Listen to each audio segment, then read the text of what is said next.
better.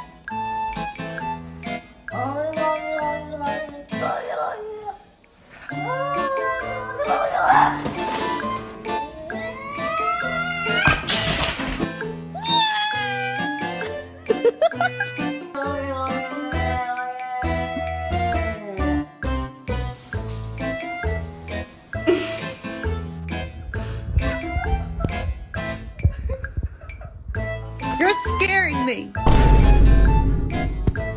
I said no. He is so pissed. Oh, someone could you